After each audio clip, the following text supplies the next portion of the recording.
ચોથા મુદ્દાની વાત કરીએ તો સુરતના ફૂલ માર્કેટમાં ગુંડાગીરી અને હપ્તા વસૂલીના આરોપો અંગે ચિંતાજનક સ્થિતિ સામે આવી। ગુજરાત પ્રદેશ કોંગ્રેસ સમિતિના મહામંત્રી દર્શન નાયકે સુરત જિલ્લા કલેક્ટર અને મ્યુનિસિપલ કમિશનરે રજૂઆત કરી, જેમાં વરાછાના અશ્વિની કુમાર રોડ સ્થિત માર્કેટમાં વ્યાપક ગુંડાગીરી અને હપ્તા વસૂલી થઈ રહી છે અને જેવા આક્ષેપો કરવામાં આવ્યા। સ્થાનિક ઝોનની ટીમ પર આ ગુંડાગીરી અને હપ્તા વસૂલીના આરોપ લાગ્યા છે। કોંગ્રેસ સમિતિએ તંત્ર સામે સ્પષ્ટ માંગણી કરી કે જવાબદારની સામે તાત્કાલિક કડક કાર્યવાહી કરવામાં આવે। સુરતના બજારમાં હપ્તા વસૂલ અને ગુંડાખોરીના આ મુદ્દે તંત્રના પગલા પ્રજાને સંતોષ આપે છે કે નહીં તે હવે ચર્ચાનું કેન્દ્ર બન્યું છે, કારણ કે સુરત જેવા શહેરમાંથી વારંવાર આવા પ્રકારની ઘટનાઓ સામે આવી રહી છે, કારણ કે અધિકારીઓ દ્વારા હવે ઝોનના જે ટીમના અધિકારીઓ છે તે લોકો દ્વારા હપ્તા લેવામાં આવી રહ્યા છે, ગુંડાગીરી કરવામાં આવે છે, અસામાજિક તત્વો પણ હવે વેપારીઓને દબાણ કરી રહ્યા છે અને જો તે લોકો હપ્તો ન આપે તો તેમના પર હવે દબાણ કરવામાં આવે છે, કારણ કે હવે જે અસામાજિક તત્વો છે તે લોકો ગેરકાયદેસર રીતે અન્યાય કરીને લોકોની પાસેથી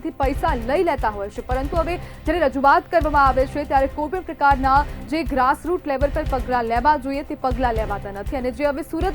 સુરત જેવા શહેરમાં પણ ક્રાઇમનો રેશિયો પણ સતત વધી રહ્યો છે ને જેની હવે એક ચડતી સ્થિતિ કહેવાય એ એક આવા જ પ્રકારની આવી ઘટના હોય છે, કારણ કે હવે જો જ્યાં સુધી લોકોને રોકવામાં નહીં આવે ત્યાં સુધી હવે આવા પ્રકારની ઘટના સતત બનતી રહેશે અને આની જ અંદર હવે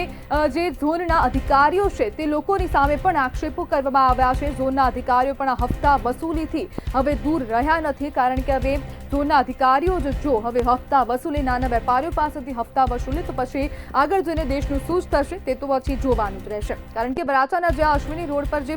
જે ફૂલ માર્કેટ આવ્યું છે તેમાં હવે હપ્તાખોરી કરવામાં આવી રહી છે અને આજ મુદ્દે ચર્ચા કરવા માટે આપણી સાથે જાગૃત નાગરિક મહાબલી રાજ બહાર જોડાઈ ગયા છે।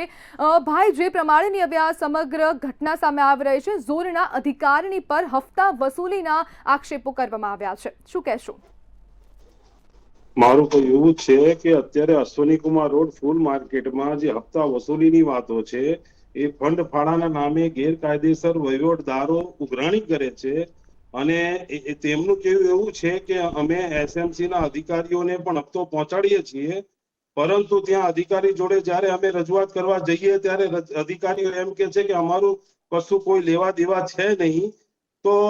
અમારે અહીંયા સામાન્ય નાગરિક હોય કે જાગૃત નાગરિક હોય એ લોકોનું કહેવું એવું છે કે જે પણ અહીંયા ગુંડા તત્વો અસામાજિક તત્વોનો જે વહીવટ છે એ કોના આધારે એ લોકો કરે છે અને એમને કોઈ પણ પ્રકારનો પોલીસ પ્રશાસન કે તંત્રનો કોઈ પણ ડર લાગતો નથી, તો તેની માટે શું કરીએ અમે? મહાબલીભાઈ, જે પ્રમાણે હવે આ સતત હપ્તાખોરીની ઘટના બને છે તો આપના ધ્યાનમાં છે કે કેટલા સમયથી આ હપ્તાખોરી ચાલી રહી છે? આ છેલ્લા 10 વર્ષની ઉપરથી આ હપ્તાખોરી ચાલુ છે અને ત્યાં પણ જે અસામાજિક તત્વો છે ત્યાં કોઈ પણ નાગરિક ત્યાં તપાસ કરવા જાય તો તેની સાથે પણ મારઝૂડ કરે છે, કોઈ પણ વેપારી ત્યાં ધંધો લગાવવા જાય છે તો તે લોકોની પરવાનગી વગર એ ધંધો કરવા દેતા નથી અને એના બદલામાં એ લોકો મસ્ત મોટી રકમ માંગે છે। તે વહીવટ અહીંયા ગોરખ ધંધો ચાલી રહ્યો છે।